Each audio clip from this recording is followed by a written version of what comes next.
Welcome to my pregnancy series.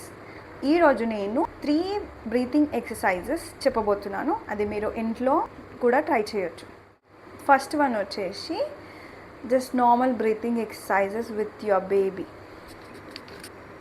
ఇది వచ్చేసి basic breathing exercise అనమాట. సో 1 హ్యాండ్ మన బేబీ బమ్ పైన అండ్ 1 హ్యాండ్ మన చెస్ట్ పైన ఉండి మనం ఇన్హేల్ ఎక్సేల్ ప్రాసెస్ అనేది చేయాలి. అండ్ ఈ ప్రాసెస్ చేసేటప్పుడు మన ఫోకస్ మాత్రం మన బేబీ పైన అండ్ మన బ్రీతింగ్ పైనే ఉండాలన్నమాట.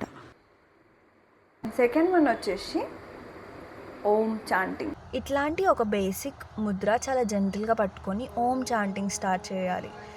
ఈ ప్రాసెస్ చేయడం వల్ల మనకి మన నర్వ్స్లో ఉన్న రిలాక్సేషన్ అండ్ మన బాడీలో పాజిటివ్ వైబ్రేషన్ అనేటిది జరుగుతుంది. ఎప్పుడైతే ఒక మదర్కి పాజిటివ్ వైబ్రేషన్ అనేటిది స్టార్ట్ అవుతుందో తన బాడీలో, at the same time baby కూడా అలానే ఫీల్ అవుతుంది యాజ్ మదర్స్ ఎలా ఫీల్ అవుతారో.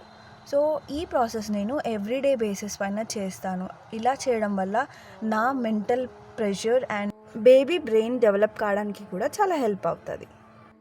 థర్డ్ వన్ వచ్చేసి ప్రాణాయామం. ఈ ప్రాణాయామం ఒకవేళ మీరు బిగినర్స్ అయితే ఒక 5 టైమ్స్ 1 నాస్ట్రిల్ నుంచి ఇన్హేల్ చేయాలి అండ్ ఇంకో 5 టైమ్స్ అనదర్ నాస్ట్రిల్ నుంచి ఎక్సేల్ చేయాలి. సో ఇలా ప్రాసెస్ అనేటిది డైలీ 5 to 10 టైమ్స్ అలా మెల్లమెల్లగా ఇంక్రీజ్ చేస్తూ వెళ్ళాలన్నమాట.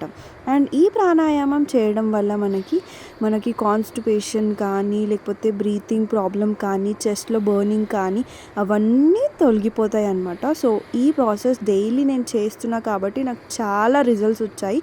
మీరు కూడా ట్రై చేయండి.